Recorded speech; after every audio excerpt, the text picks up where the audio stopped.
think you should.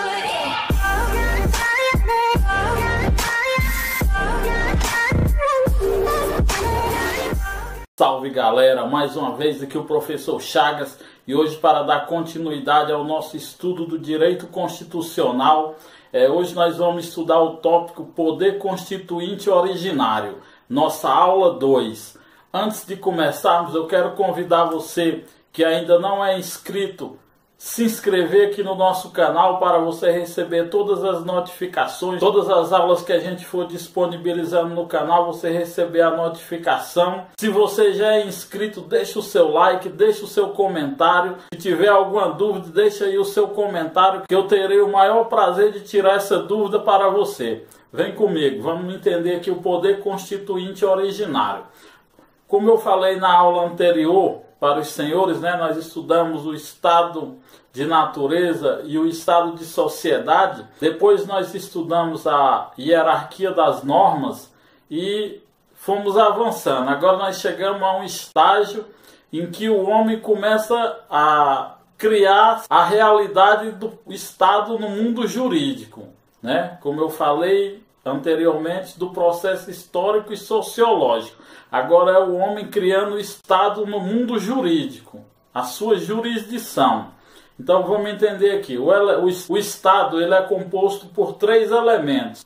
Que elementos são esses, professor? O povo, o território, o poder soberano ou governo soberano. Para a banca CESP, sempre vai cobrar poder soberano. As outras bancas podem cobrar governo soberano ou só a palavra soberania. Aqui nós entendemos povo no contexto geral. O povo, sua cultura, seus costumes. Tinha território? Tinha. O Brasil tinha soberania? Não. Por quê? Porque a soberania pertencia a Portugal. Somente depois de 7 de setembro de 1822, quando Dom Pedro torna o Brasil independente de Portugal, aí sim o Brasil começa a se tornar um país soberano. Mas para se tornar um país soberano, ele precisa ter uma Constituição. E essa Constituição, primeiro eles tentaram copiar a Constituição de Portugal, que foi um fracasso. Somente em 824 que foi outorgada a Constituição do Império, a primeira Constituição, redigida já nos moldes baseados nas ideias iluministas, mas dentro do Império, das monarquias absolutistas. Então, o Brasil já tem povo, território e poder soberano. O poder constituinte trata-se do poder de elaborar e modificar normas constitucionais.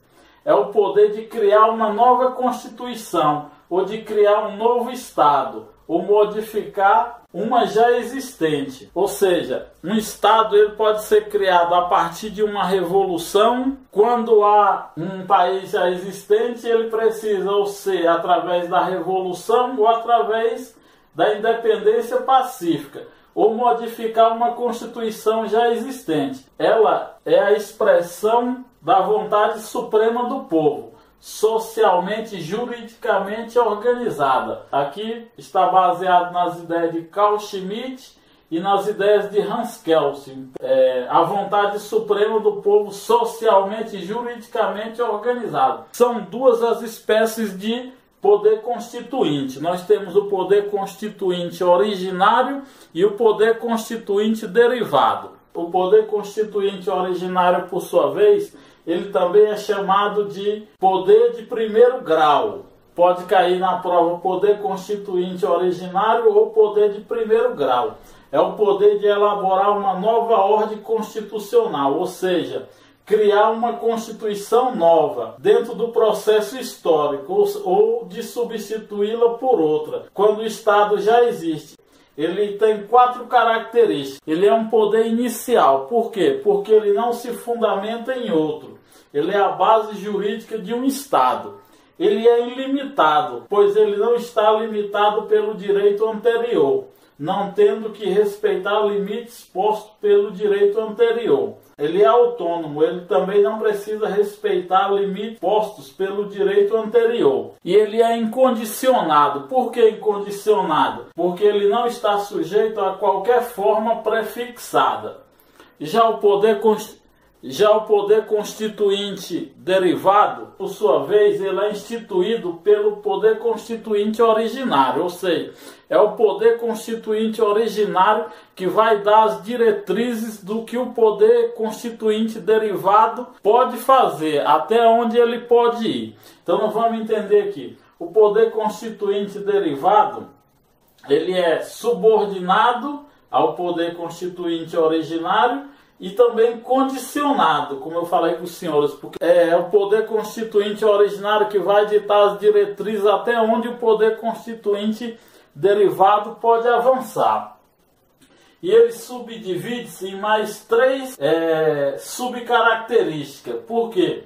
Porque ele é um poder reformador. Como eu expliquei para os senhores, o rito sumário da votação de uma emenda constitucional, 3/5 dos votos nas duas casas, que eu expliquei na primeira aula para os senhores.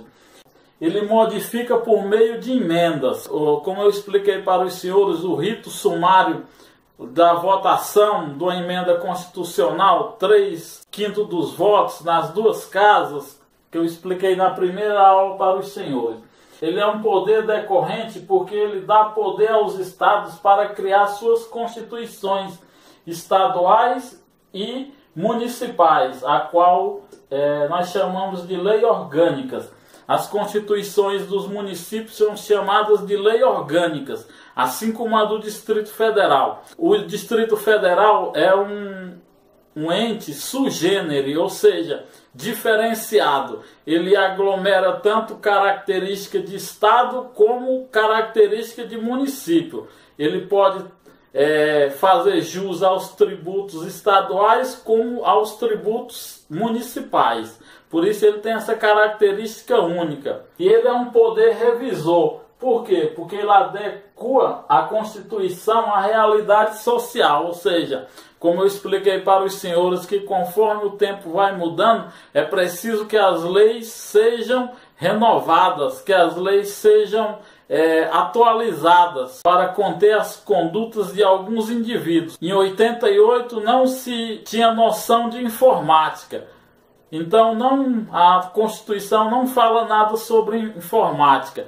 Aí, devido aos abusos de racismo, exposição de pessoas na internet, foi criado a lei, o marco da internet, a lei que regulamenta a internet, que veio a receber o nome de Lei Carolina Dickmann, por causa das fotos da atriz Carolina Dickmann, que foi vazada na internet, e ela se sentiu ofendida e processou a pessoa que fez isso. Então as leis, elas passam pelo processo histórico, está sempre renovando para se adequar à realidade social dos dias atuais.